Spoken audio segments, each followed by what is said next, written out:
Hi, this is Abu Hussein coming to you live and direct from London, the United Kingdom. And I'm so excited today because I have a very, very special guest joining me. And, this is probably the biggest guest I've had on the show so far, and probably will be the biggest guest I'll have. Um, so just to give you a bit of background, he went from being $40,000 in debt to building 3 8-figure companies. So he has generated $30 million in revenue by the time he reached the age of 30. He's won multiple ClickFunnels and all of these other awards. He's been involved with multiple businesses, has won multiple awards. And if you don't know who he is, you must have been living under a rock. So without further ado, Shaqir Hussyin, welcome to the show. Man, how's it going? So I just Yeah, want to all make good, sure brother. the connection is all good. Yeah, we're good to go. Yeah, I appreciate this, man. I remember you 10 years ago as one of the first, back then. This is, gosh, people didn't even know what internet marketing was, but so I appreciate coming on, and I just want to give you as much value as possible in the next 30 to 45 minutes. So whatever is on your mind, let's get down on it. Yeah, no, you mentioned this 10-year thing, and I think it's time for a slight confession, and I hope it will be useful for people watching this, because 10, 11 years ago when we first connected, we were both getting started in this make money online place. And, and then we've been on different paths, and you have gone on to generate $30 million. I have not. So, a 10-year review, if you want to call it that, that would be quite awesome to see what, what you have done and what you have learned from your mentors and you've applied that I can apply for the next 10 years, but also the viewers can apply moving forward. So why don't we start off with your story? How did you get into this online marketing place? Yes. So I grew up in East London. We didn't have a huge amount of money, but my parents gave me a lot of love. I come from a family of 3 brothers, 3 sisters. We grew up in a government housing, what they call a council flat. We had like 3 bedrooms, 13 people lived there. It was wild and crazy growing up. And I always just had this entrepreneurial flair. I always wanted to make money, build businesses. I always wanted to do different things, like versus getting a job, getting a degree, going to university, working for 20, 30 years, God bless my parents, like my parents wanted me to do. And so when I was around 21, I think I was 20 or 21 years old, I'd gone to this live event. It was a seminar being held in the UK. And that was my path. And that was my opening to seeing a whole different world that existed, right? So for me, I didn't know that, you could make $1 million a year or £1 million a year. Just because I thought making 100 grand a year was a lot of money. And it is to a lot of people. And so for me, when I first started on the internet, looking around different opportunities, I was trying everything. I tried MLM, network marketing, affiliate marketing. I tried all of it. And, when I was 21, I finally got into this whole internet marketing, digital marketing scene. And I took it seriously because before that, I used to sell in Sunday market in a place called Brick Lane. I used to go and sell stuff since I was 14, 15 years old. So I developed a lot of confidence when it came to selling, persuading, influencing people from a young age. And that's primarily just because I saw my dad do business deals and all of this stuff. And so then probably from 15 to 16, 17, 18, I was selling on the internet, on eBay. I was importing things from China. I did basically everything that most people do. When you're young, you're stupid, you don't know what you're doing. I was selling GHD straighteners. I was selling, at the time I used to also be super overweight, right? So I used to go and buy really large clothes that were discounted designer brands. And then I would go on eBay and then I would flog it. And, that's kind of how I started making probably around 1,000, 2,000, maybe 3,000 a month when I was 18, 19 years old. But I never took it seriously until I went to a live event. And when we went to the live event, I started meeting people that were no different than me. And these guys were, making $1 million, $10 million a year. And then I remember meeting this Asian guy. who was literally the only Asian guy amongst all these other English and American dudes. And this guy was making as much as $100,000 a day. Now you have to realize, right? Like, I grew up in East London. My parents said, go to school, go to college, go to university, get a degree, get a job. You know, making 50, 60 grand a year was a lot of money. And so I go to this event and I'm like, what the heck is this? Like, I couldn't even comprehend how someone could make that much money. But here's what I did comprehend. I don't know what he's doing. It looks legit. It is legit because he's teaching people at seminars. I'm going to go do that. Literally, the next day I dropped out of university. I was studying finance, money, and banking. I was planning to get into investment banking. So I dropped out of university in my final year. And then I go into this path where I literally travel. I mean, I didn't have much money, but I literally started traveling the world to go and meet these mentors. So the first guy I met, you know, I remember him telling me that he lived in Ilford, right? And I was like, wow, that's like, you're an East London boy, you know, and he was Indian, but he could speak my mother tongue. He could speak Bengali, right? Like, he could speak Sylheti, basically, like, you know, the language that I speak. And I was like, who are you, right? Like, I can't even comprehend this. So long story short, I drop out of university and then I literally just like forget everything, you know, forget my friends. And I used to live with my family back then. And I would literally I bought a 280 pound refurbished laptop from eBay. And I just started, you know, I focused, I worked super hard. The first few years was super tough. And I started making money selling digital products and services. So that year, I think I made like $15,000. The next year, I made $120,000. And I had gone to an event in Las Vegas. And I remember, like, my friends and family were like, why are you going to Las Vegas? You know, I was like 21 or 22 years old or something. And I borrowed money from my friend. I went to Las Vegas. And I remember going to this hotel called Paris Hotel. Have you ever been to Las Vegas?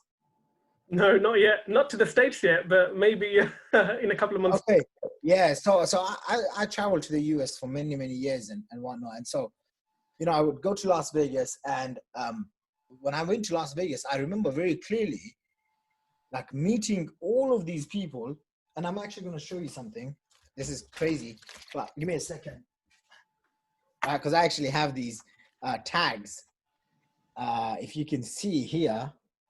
Yeah. Right? There you go. Where's the date? There you go. November 19, 2009. Yeah.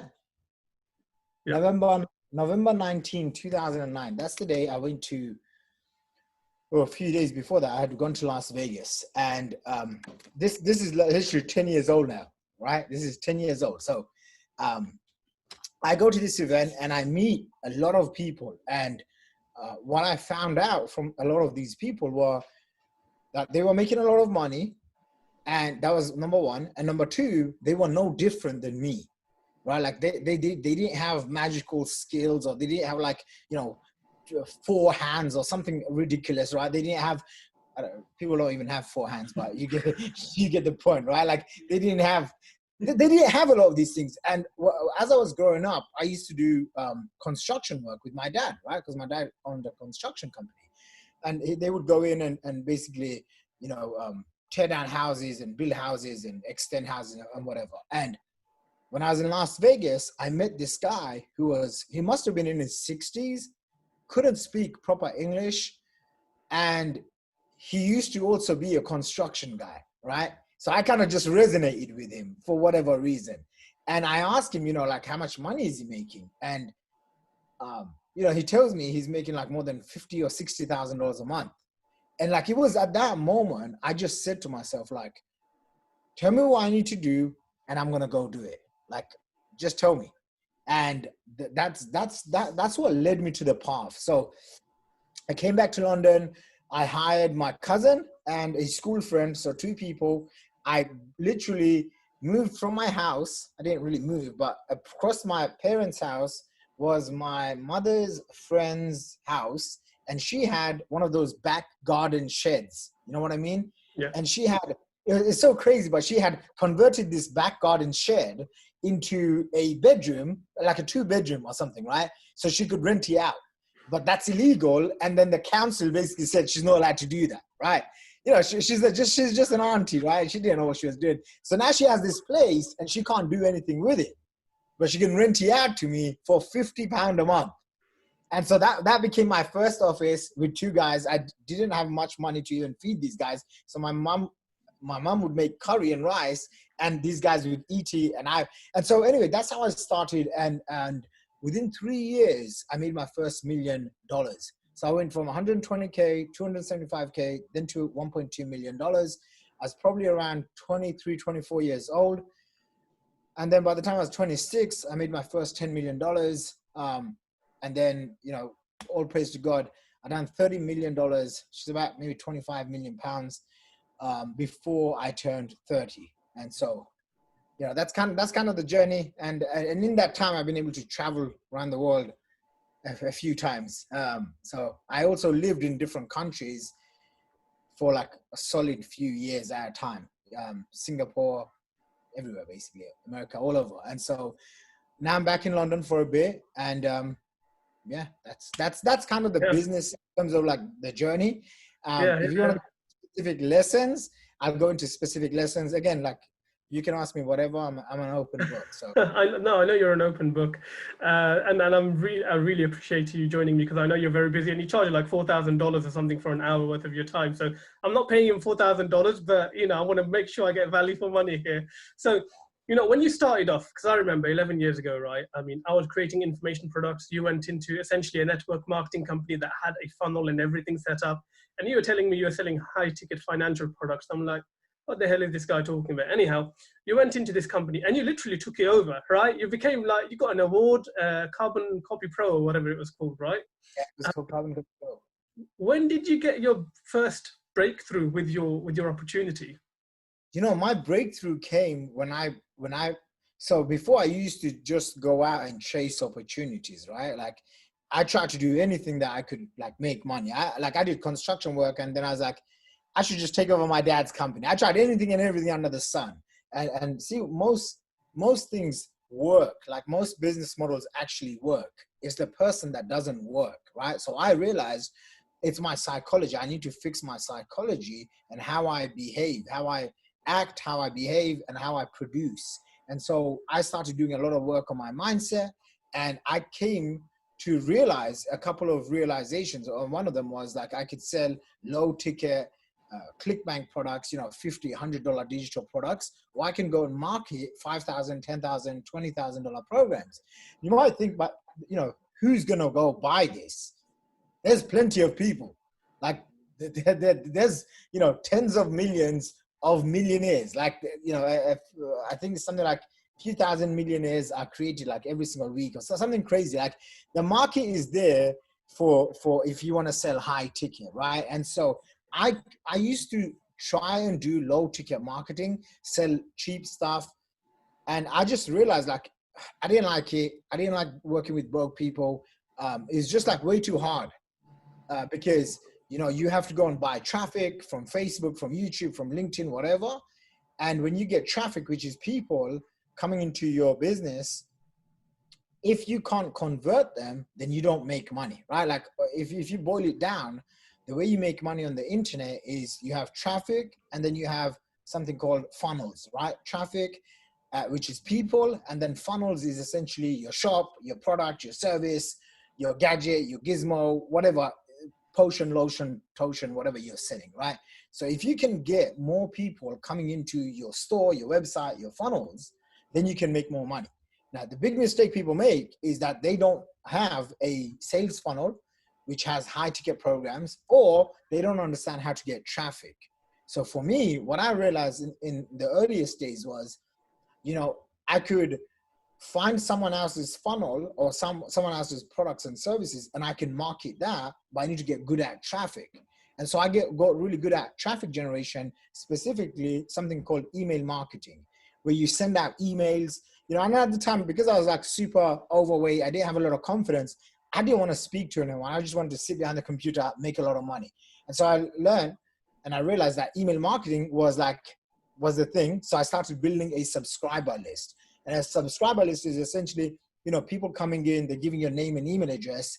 And that's what I do right now. And, you know, over the last 10 years, I've built a big list of, you know, a lot of people that have subscribed to my newsletter. And I remember, you know, the first few times when I started building my list, people would say, hey, Shaqir Hussyin, you know, are you related to Saddam Hussein? Your name sounds like you're a terrorist, all sorts of nonsense, right?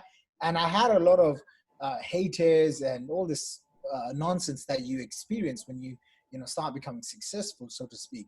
And so, you know, after I passed through those stages, you know, you just kind of evolve. And the more I evolve personally, the more that my results show. Yeah. I hope that makes sense, man. Yeah, no, absolutely.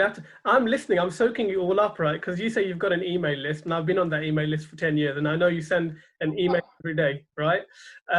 You know, I'm not going to say I read everything, but I have read enough to know enough. And you've got about 500,000 people on that list, right? That you've built over 10 years. You know, in total, it's like way more than a million subscribers that I've got generated. I also bought lots of different businesses, so I acquired all of their subscribers and customers and all of that. But overall, like more than 500,000 people have come in their details, and from that, I've generated, you know, tens of thousands of paying customers and Yeah. all that good No, stuff. you've broken the system down to essentially two parts: traffic and funnels, which is a separate company. So forget about that. On the traffic side of things, why do you think most people who are marketing a business opportunity or their agency or any business, why do you think they struggle to get traffic? Because for some people, it seems to come automatically. Yeah, like, so for me, I've never ever had an issue with traffic. Like, for me, traffic is the easiest thing in the world because, like, you know, you go to Instagram and then there's all sorts of people. You go to Facebook, like, traffic is not the issue. The issue is, like, what do you do with someone that comes into your funnel? So, for example, and your funnel is essentially your website, your e-commerce store, you know, whatever you're trying to sell, your product. Just think of it like your shop, right? So the people exist, right? It's like water is everywhere, right? Like, I live actually on the water, so that's what I'm saying, right? Like, the water is everywhere. Same way, traffic is everywhere. Traffic is essentially people. Your job is to create a magnet, so to speak, that pulls in the right people.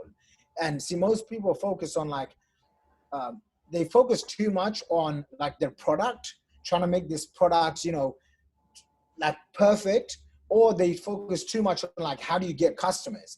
But what they need to focus on is what we refer to as something called the sales funnels, right? And the sales funnels is essentially the process that attracts the customer, but then is able to convert that customer into convert that visitor, into a paying customer, right? So, for example, right now, if this is my shop, you know, instead of focusing just on the product itself, I want to focus on how, when someone comes in, what is the experience that they're going through?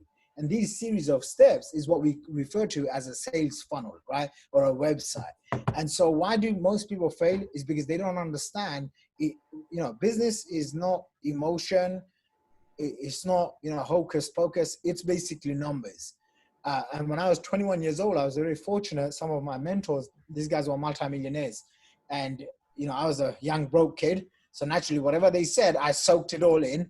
And one of the things that they shared with me was how you can go and acquire customers and understanding CPA, lifetime value, all of that, right? So I'll give you an example.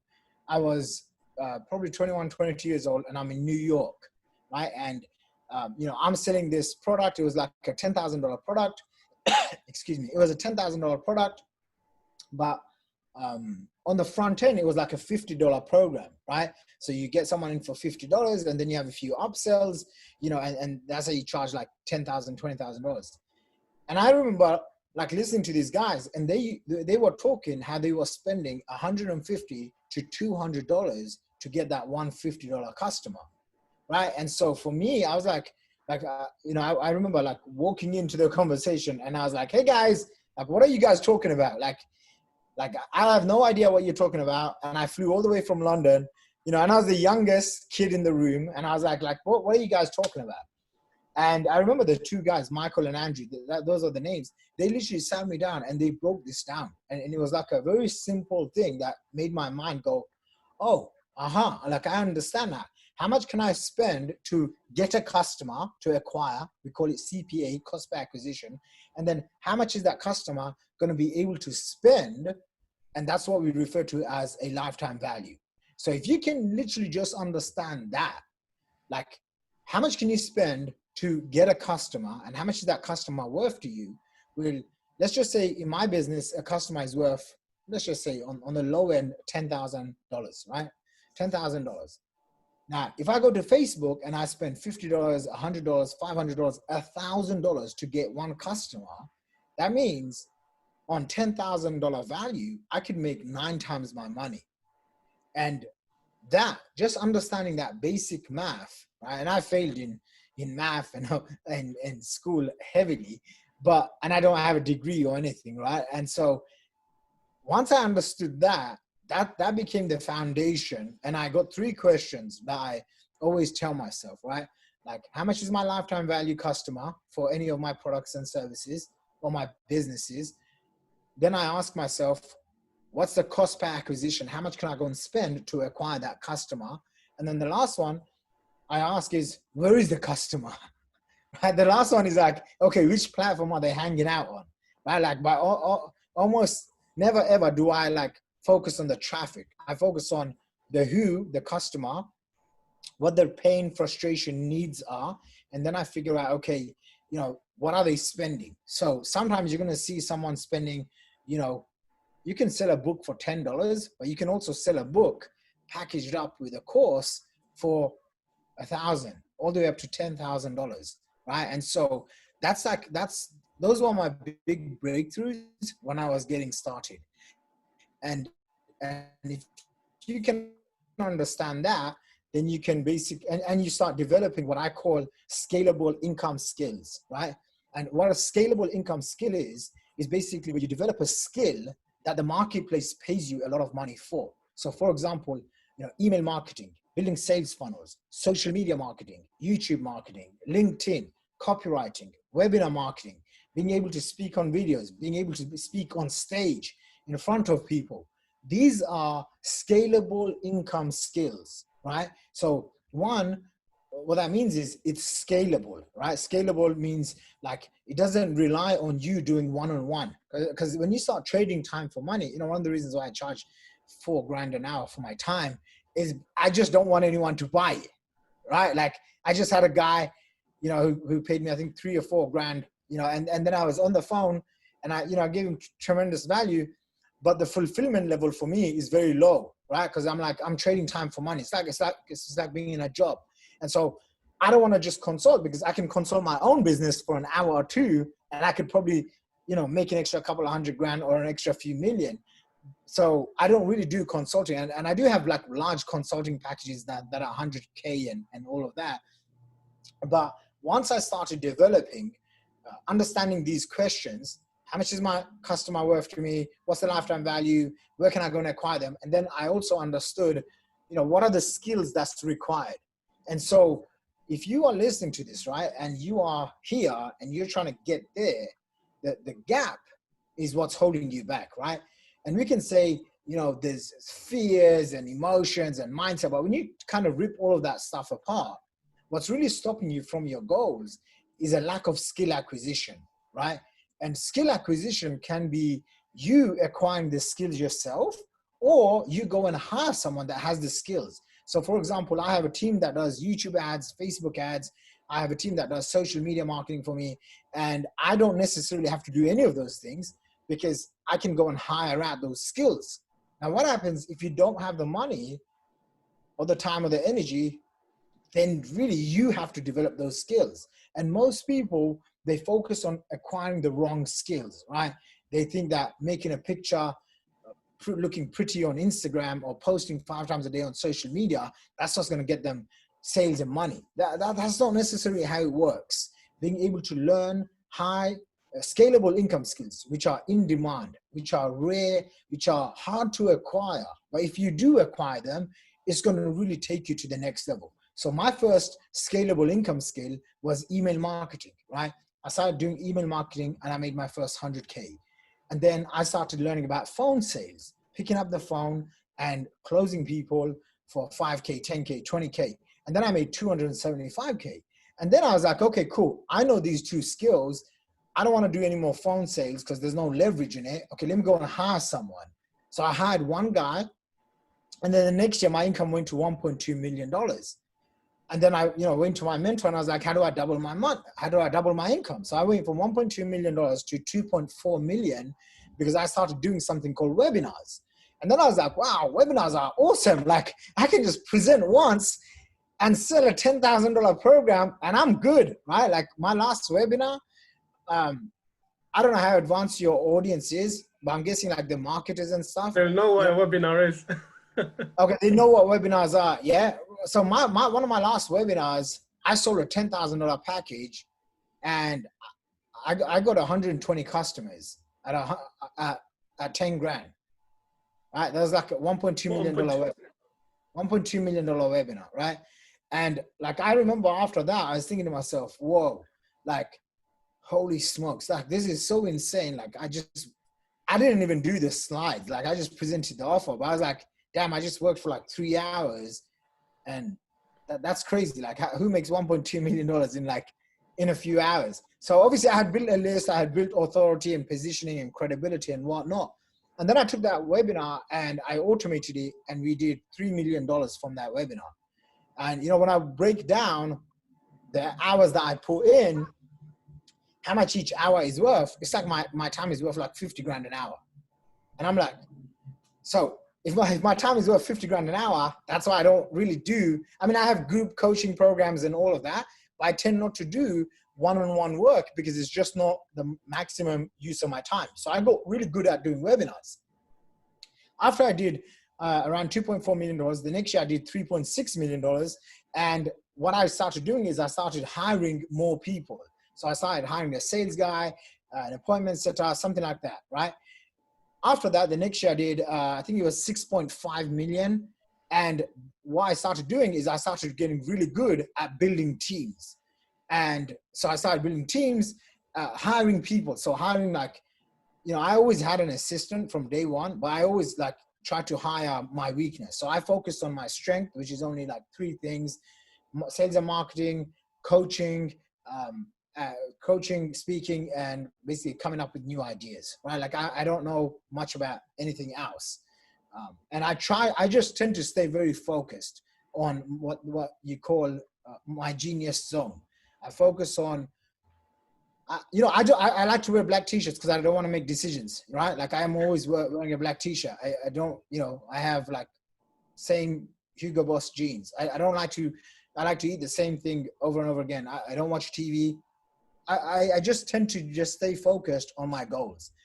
Anything that distracts me, drains me, takes my energy, my focus away. Like I don't have any space for that in my life. And I've made those rules for myself for a long time ago. And so I just stick with those rules. And anyway, so I did 6.5 mil. The next year I did close to 8 million.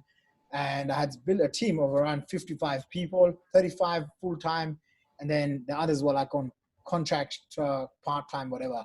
And in that time, and then it went up and whatnot. And so, yeah, before I turned 30, I did more than 30 million in sales of digital products, courses, coaching, consulting, all of that. Scaled the business to $1 million a month, which was I was 28 when I had my first $1 million month. So, yeah. And I was in Saudi Arabia with my best friend and my parents. So Right. it was like the ultimate dream come true. Some prayer got answered. Yeah, all the prayers got answered. Yeah. So I learned some valuable lessons throughout that. One of them is like, there's always a shorter path for you to hit your goals. And either you can make mistakes or you can go and find mentors that can show you the path, right? Like I've spent a stupid amount. I've actually spent more than $500,000 in my own education, right? Like, give you an example. This is one of my mentors, a guy called Dan Sullivan. I remember when I paid him like 25K, 35K, I think, 25, 35K. And I spent like one day with him, right? And I had to fly over to Toronto. And what he does is he teaches you thinking frameworks, right? He teaches you how to think. He teaches you how to think better and perform better at a very high level. Now, if I went to my dad and I said, Dad, I just paid this guy, he's 73 years old, I just, paid him 25K, he's going to teach me how to think, my dad would probably give me a slap. Okay. However, this guy has been coaching entrepreneurs for the last four decades, so 40 years. If I learn one thing from him, it will pay many multiples. So that's kind of how I look at things. I look at, how do I save time? How do I save energy, conserve my energy? How can I buy results? And the fastest way you do that is through paid access, right? Like whatever you're trying to go into, you want to become an influencer, you want to become, whatever, a highly paid coach, consultant, there's always a group of people that have the results. And you must start training yourself to go and invest in yourself so that you can go and get accountability, support, guidance, mentorship. And you got to put your ego aside, right? Like when I was starting out, I was like, I had this big ego. And then one of my mentors, I remember he was on stage and he was saying like, how many people know people with big egos and small bank accounts? And I was like, what? That's me. Because I didn't have much money, but I was like, I know all of this. This is BS, right? And so that's what trained me to keep an open mind.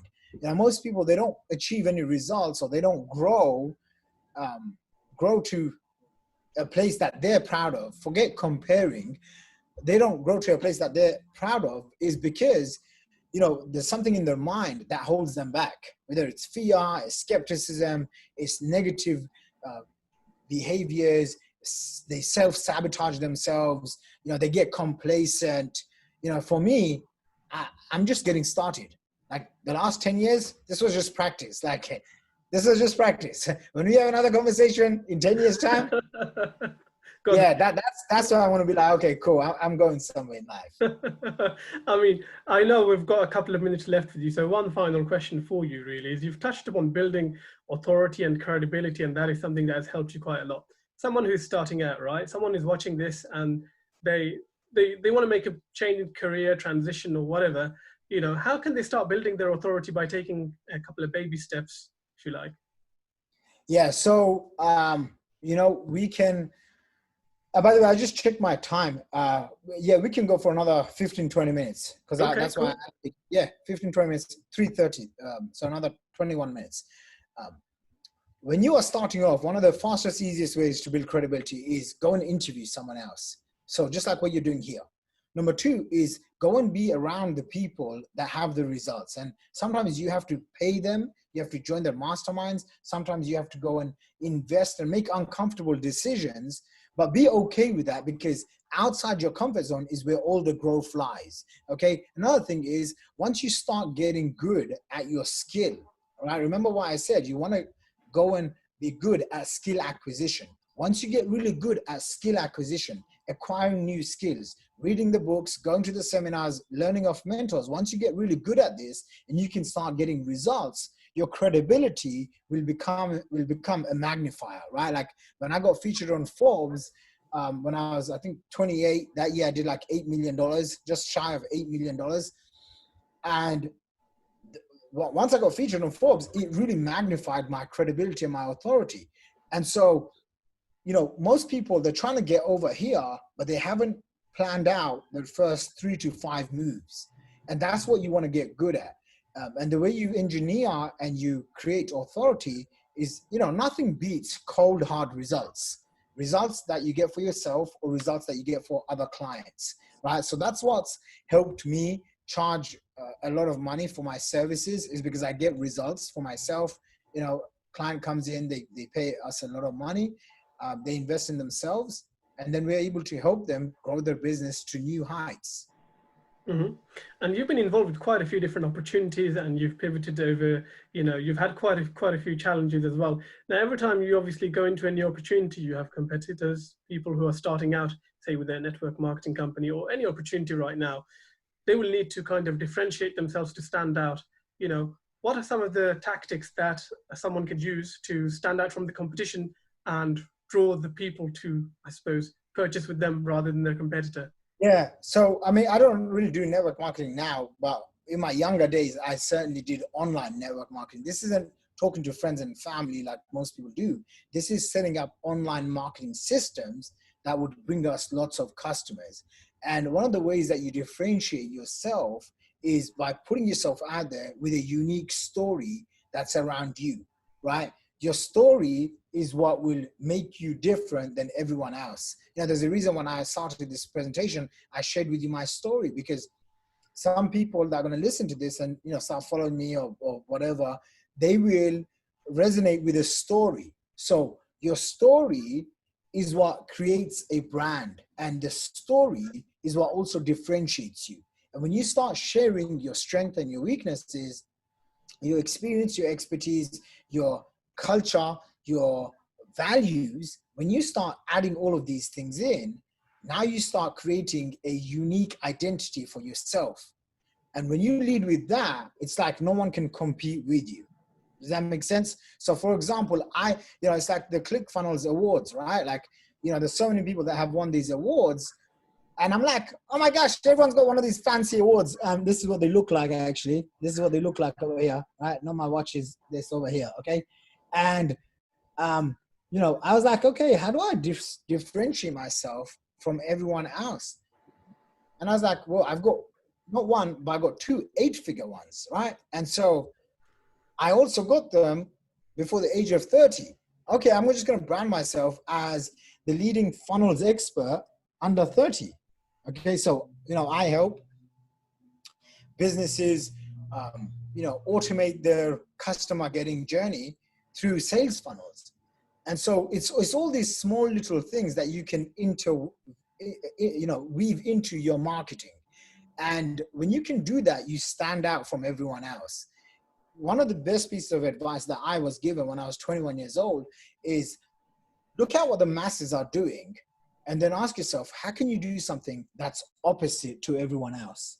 Does that make sense? Mm-hmm. Right? Like, Mm-hmm. how can you do so? For me, I don't really pay attention to most people, actually. I actually don't see anyone's ads or anything much because I have like newsfeed blocker. So I don't really see anyone's Facebook updates or whatever.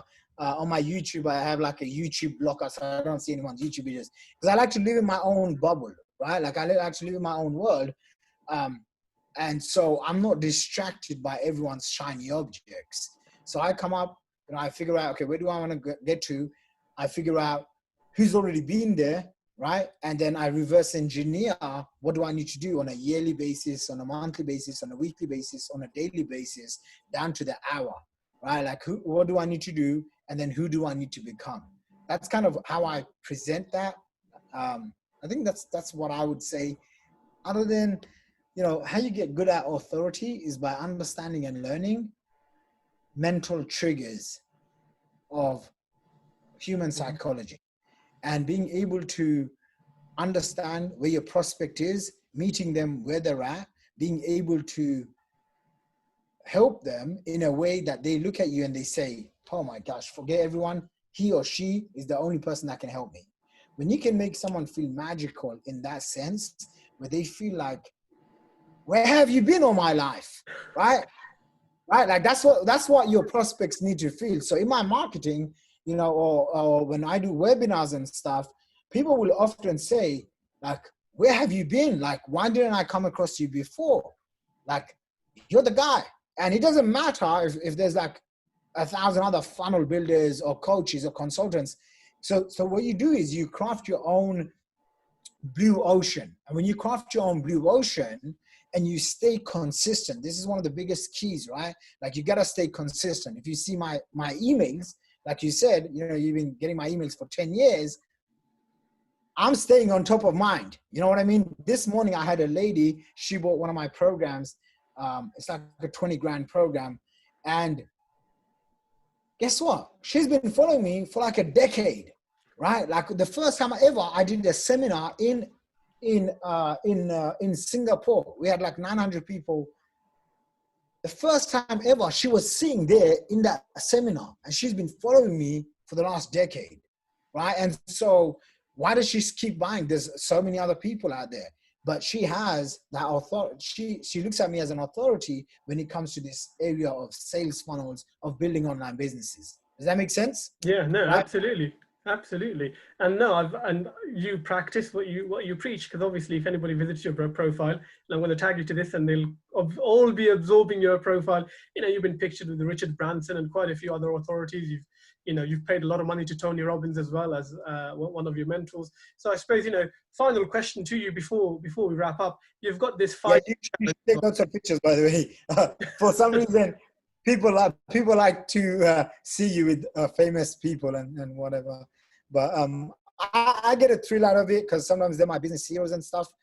Yeah. Sorry, what No, was no, your asking? What was your it's all good. No, you've got this challenge going on, the funnels challenge. Do you want to talk a little bit about that? Someone signs up for your. Yeah. So a lot of the times, but well, basically, here's how it came to be. Over the last 10 years, I've just focused mainly on really high ticket products and services, right? And those usually start from 5K, 10K, 25K. They're usually information, advisory, consulting, coaching products. And one of my friends and mentors, he just did a launch, and let's just say he did really good. He did really, really good, many millions basically in a single month. And so he broke down his whole campaign and he shared it with the mastermind. And that's why I belong to a mastermind, right? Like I said to you guys. And so in the mastermind, I saw what he was doing. So I went and launched the challenge. And I was so hesitant. I was like, oh my gosh, like this is a low ticket product. What am I doing? But it's worked so well that I ran the same campaign now 3 times, right? So like when something works, instead of thinking, oh, you just got lucky, or like your people, you're gonna piss people off, you're gonna annoy people, like double down on what works, right? So for me, that challenge worked, and I obviously made a nice chunk of change on the back end, right? I don't know how deep you want me to talk about it, right? Like, Go for it. Go for it. yeah, I so mean, I spent like 6 grand, made back more than 200K profits, got 200 front-end customers.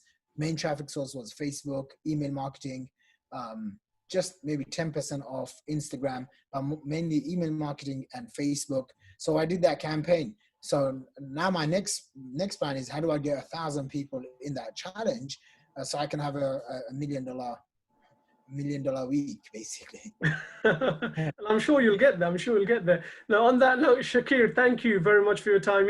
Let's not wait another 10 years to do one of these, right? I Yeah. Zoom 10 years ago, but thank you very much for being generous with your time. And, if you are watching this interview and you want to find out what Shaqir does and how you can learn about funnels and sales and traffic, like he's talked about here, find his profile. So, Shaqir, I'll speak to you soon. All right. Appreciate it, man. Have a good one, you guys.